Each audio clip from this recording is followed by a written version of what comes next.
Welcome to Coffee and Curveballs. I'm Tommy. He is Shooter. This video, the top guys in the class of 2023.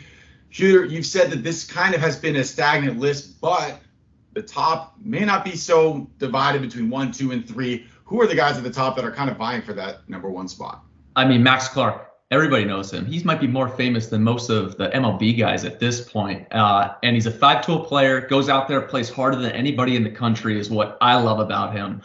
It's an easy draft pick for me. I've seen it so good for so long. I think upside's still there. He's going to bring it every day. But I will say the number 2 guy, Walker Jenkins, from the state of North Carolina, an outfielder. He honestly looks like old Carolina Panthers tight end Greg Olsen. That's how big he is, square-shouldered. This guy is a Paul Bunyan, big and strong. I think the bat can really play. I don't think the differential between Max and Walker Jenkins is that big, and I would think some teams might have Walker higher. Once you get down to that, either of those two could easily be the 1-1 pick when we look ahead to July. And then at 3, you have Aiden Miller, kid out of Florida, who's done nothing but hit. Really carried the Team USA squad to a World Cup championship and that gold medal. He can drive the ball to all fields. Now he's right corner guy, which sometimes draft-wise will shift him down a little bit. But if you don't draft him high now, in 3 years, you could be looking at a guy who's similar to Dylan Cruz, who goes to school, and now you're talking about a 1-1 dude. Let me ask you this, though, the question everyone's thinking. So it's been Max Clark and everybody else for a while now. Is there a chance that ever changes? I do think there's a chance there. I don't know if we'll ever make that switch just because Max's tools are just so loud. And it's easy to like him. And it's one of those where you write his name down, draft day, you tuck it in the pocket, draft Max Clark. And I think when we have a draft lottery coming this year, we'll see who gets that first pick. It could be a Max Clark sweepstakes, but man, Walker Jenkins was good. And all fall, he showed up, he showed out. He can hit for power, he can hit to all fields. And I think his baseball IQ and the fact that he checks almost every box with makeup, oh man, he's a lot to like there too. So who else is in that top 10? Well, I mean, Thomas White was the number 1 guy forever. New England, Massachusetts product. He's now at number 4, which is no slight to him. You're still talking about a guy who's an easy first-round consideration. He's 6'5", 6'6". It's as loose of a 98, 99. He'll probably tickle 100 this spring with some nice weather there on the weekend in Massachusetts. But the changeup's ahead of the breaking ball right now. Command has been scattered, but shoot, when you're looking at draft upside and value, a kid with that much talent and that much outlier ability from the left side to be a frontline starter, it's hard to pass that up, especially if it clicks. Number 5. Blake Mitchell, Texas kid who is one of my favorites. He blew up last summer, loved everything about the bat. Plays at Sinton High School, which is down south in the southeast of Texas. They got a great program there. He showed out last year with a bunch of draft talent on his team. He can hop in the mound. He's up into the mid-90s. He would be one of the better right-handed arms in this class, strictly as a pitcher. But behind the plate, it's an advanced receiver, really soft hands. It's a plus premium arm for behind the dish. Left-handed bat. It's a definite first-round guy. We'll see what he wants to do. He's committed to LSU. LSU's got a lot of pull right now. They're doing a great job. So not sure what exactly will happen with that. And then behind him, Noble Meyer at number 6, who's in my backyard here in Portland. Same high school as Mick Abel, was a first-rounder to the Phillies in 2020, who's doing great in that farm system. Noble might be even better. The ability to spin the baseball, it's 3,000 plus on the RPM on the slider, sweeper potential. It's a solid changeup. He's been into the upper 90s on the bump with a loose arm, and the backstop at Jesuit High School is right on top of the plate. And I'm going to be getting some real loud noises back there, probably up to 100 in some big games, I'd assume, because he's got a lot more on the way. Now, we get to number 7, and I want to mention this. The top 7, all from different states, which I think is a little bit rare in baseball. You generally see the hotbeds taking up the whole top 10, but we're going to go to Pennsylvania for this one. Yeah, and it's been a cool thing about this class, which is uber talented. I don't know if we've had as talented a class in this since 18, maybe even that talented, vaunted 17 class. But Kevin McGonigal is a lot of people's favorite hitter. You look back, he's from Pennsylvania. A year ago, Cole Young went in the first round. I think McGonigal might be better. And he's hit everywhere he's been. There's power there. He goes out there with that Philly chip on his shoulder and looks to get things done in a hurry. Whether he sticks at shortstop, we'll see. But I think the bat's going to carry him. Definitely give him a chance to do that. He's a slam dunk first round potential guy right now. We go back to Florida for number 8. Cam Johnson. Now he's a Maryland product. He's transferred down to IMG for his senior year. IMG producing all that talent last year. They just keep rolling guys in. It's what is IMG going to bring in this year? Cam Johnson. Now he's absolutely vicious. You can see it on the video against Max Clark, Dylan Head, big name, first round potential guys. He's wiping them out. Big slider. I like it because it's just kind of funky. Hitters don't get good swings off at it. It's a flat vertical approach angle. The ball's always moving. He can tunnel that slider. And he's big frame kid, durable. I think he's got starter potential, and I love the fact that he can get those whiffs in the zone. 9 and 10, we go Texas and California. Who are these two guys? You always got to have Texas and California. Got to, yeah. And if you don't know Travis Sikora right now in this draft, you better get used to it because Texas brings power arms, and this dude's going to bring 100 all spring. And what's even better about him is he's not scared to throw his changeup, his slider. Both of those have continued to tick up, but it's the arm strength, and I like to call it a bullying fastball. He goes out there like he's the big 12-year-old in Williamsport and is just going to blow by you. But everybody knows it, so they can cheat at times, and then he'll go to the slider. At this point, look at it like, is he going to be a reliever? Is he going to be starter? Shoot. The athleticism that he showed, he can swing it a bit. He's definitely going to go out there as a starter at the beginning, and a fallback plan will be him coming in throwing 102, 103 in the next 4 years. Can't really teach 102. You either got it or you don't. Big dude, 6'6", and it's uber athletic. And another guy at 10 who's uber athletic, Roman Martin. He's the newest face to this top 10, and he might be a dark horse to really shift up into those top 10 picks throughout the spring. Dynamic shortstop, can really move out there, premium defender. I think he's very similar to Carson Williams, who came out of San Diego a couple years ago as a first rounder. I think Roman's better, but he can also hop on the mound similar to Williams did. The thing about Roman Martin is that the bat, there's some swing and miss, but when he does make contact, it jumps off differently.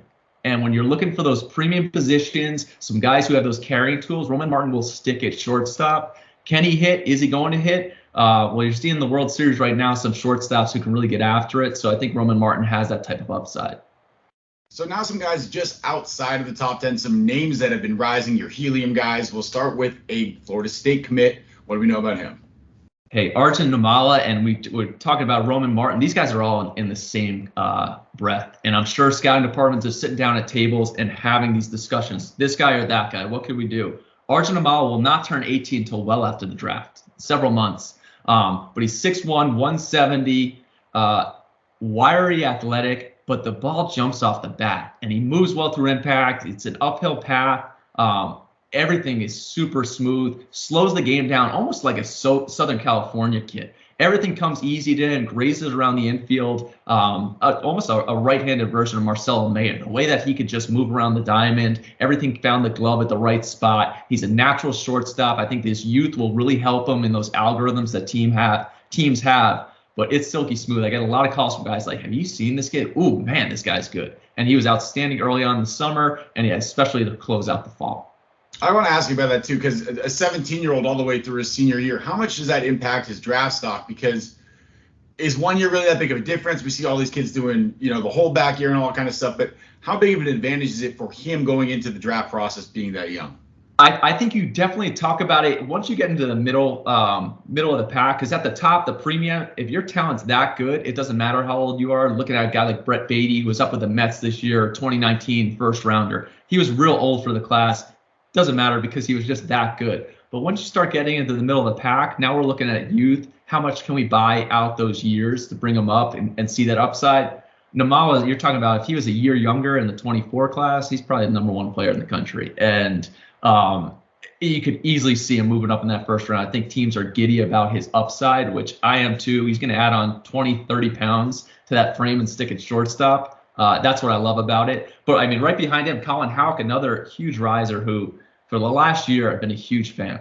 Those QB1 prospects who can get out there and ball on the diamond as well. You love that athleticism and the upside once they turn over and just concentrate on baseball. Now, he's still putting up numbers for Parkview High School, which is a power in Georgia, on the gridiron. But his power projection at the plate on the diamond is the reason why he continues to move up. He's now the #1 player in the state of Georgia. Shortstop, whether he sticks at short, we'll see. I wouldn't bet against him because he has that coolness and that confidence to kind of make things work. But I think the power at the plate and what everybody's expecting to be in the future could easily shift in the short or even an offensive second baseman. He's a Mississippi State recruit. So again, SEC guy, could be tough to pull him away, but I think he's a definite helium candidate for the spring.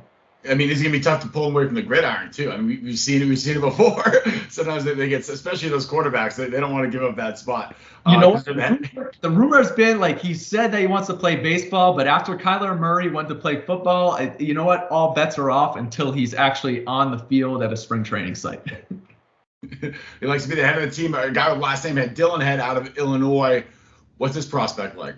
I mean, that's a plus runner. And Dylan Head, this fall, he had done a great job all summer. The ball jumps off the bat from left side. Is he going to hit? We're going to continue to monitor that. But coming out of Chicago, how many at-bats does he actually have? And it's like, is he going to hit? Well, give him 1,500 at-bats, and he may explode into the most dynamic top-of-the-order guy in the big leagues at some point. And I think the guys that like him the most are hoping for something like that.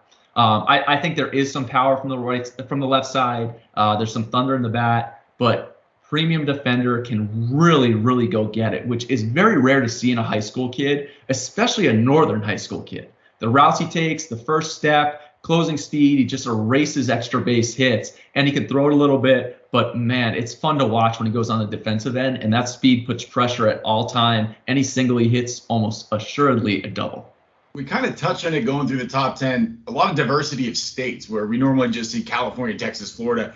Have the cold weather states started to catch up with the warm weather states? Are we seeing more kids from all over the country becoming prospects, or is this just a random year this year? No, I think it's all over. And just the fact that youth baseball has exploded and a lot of kids are playing so much more. And because of these great national events that we're able to put on, like the NPI, PBR Cup, Future Games, we're able to get so many kids and be seen. And I think it trickles down from those professional clubs where they're seeing value in what can we find? How many guys out there can we go out and identify? And I think the scouting community in major leagues are doing a great job. And just a few years ago, they started a lot of talk about cutting those scouts. I think the teams that are building it up right now are finding that value, and you're seeing it on the field at the professional ranks.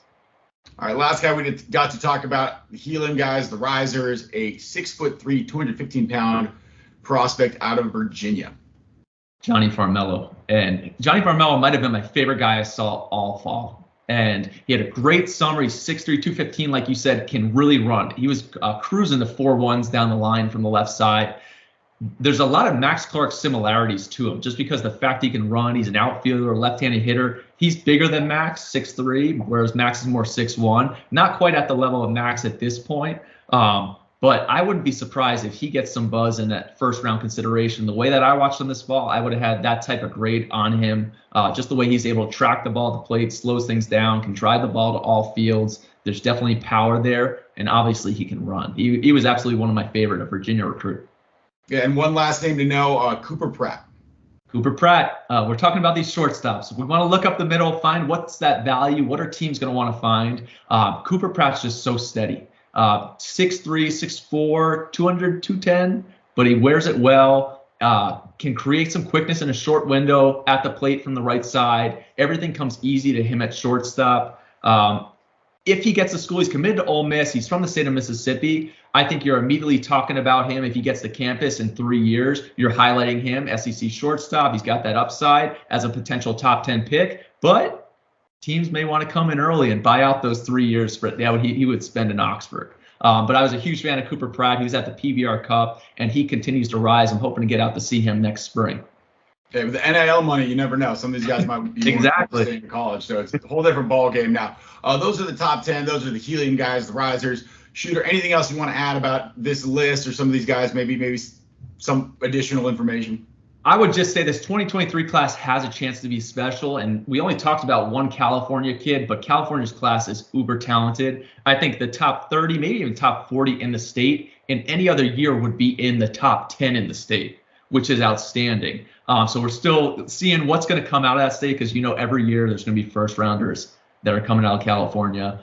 Florida's the same way. always bring in a lot of talent. I can't wait for the Florida preseason kickoff, which will have a ton of draft talent at that. I will be there. We will be talking in the future about where Shooter will be next spring. But this class, the depth of it, I think area scouts are going to have a very busy spring, and they're really trying to pull all their cross-checkers and their directors in to see some guys so that they can sign them. Shooter, we'll get you a map, and we'll just kind of track you around the country throughout the season. All right, well, thank you guys so much for watching. This has been Coffee and Curveballs. We'll see you next time.